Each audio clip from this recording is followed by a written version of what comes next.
Al termine della cerimonia religiosa, noi alpini di Codogné, assieme alle rappresentanze delle associazioni d'Arma del Comune, dei gruppi della sezione alpini di Conegliano, la presenza del vessillo sezionale scortato dal presidente Giuseppe Benedetti, il gonfalone del Comune di Codogné, accompagnata dal signor Sindaco Avvocato Roberto Bet, desideriamo rivolgere l'ultimo saluto formale a Evaristo Barazza, che al termine di un lungo cammino, serenamente, in punta di piedi, ha concluso la sua esistenza terrena per entrare nella pienezza della vita eterna.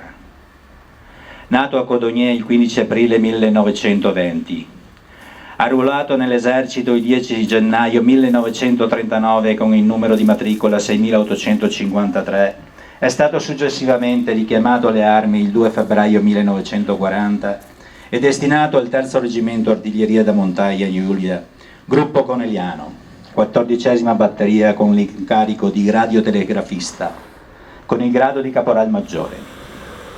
Ha preso parte alla campagna di Grecia e Albania dal 1940 al 1941, la cosiddetta campagna del fango, per le asperità del territorio e le condizioni climatiche avverse. Dopo il rientro in Italia, 15 giorni di licenza e via di nuovo per una campagna militare che questa volta si preannunciava ancora più dura. La campagna di Russia, conclusasi con la tragica ritirata nell'inverno del 1943. 2 esperienze nelle quali ha sperimentato la crudeltà, l'orrore, le sofferenze della guerra. Prove affrontate e superate grazie al sostegno dei tipici valori e ideali dell'alpinità: il sacrificio, senso del dovere, la solidarietà, la fratellanza e il sostegno della fede cristiana. È decorato con Croce di Guerra al Valor Militare. Dal 2003 ha assunto la carica di presidente dell'Associazione Combattenti e Reduci sezione di Codogné e dal 1990 socio del gruppo Alpini e da oltre 35 anni della sezione Artiglieri di Codogné.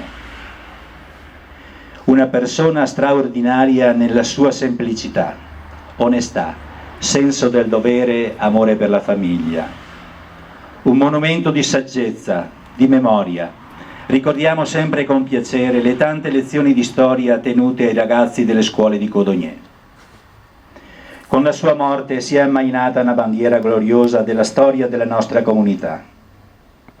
A noi che restiamo il compito di ricordare e non dimenticare, ma soprattutto il dovere di seguire il suo esempio.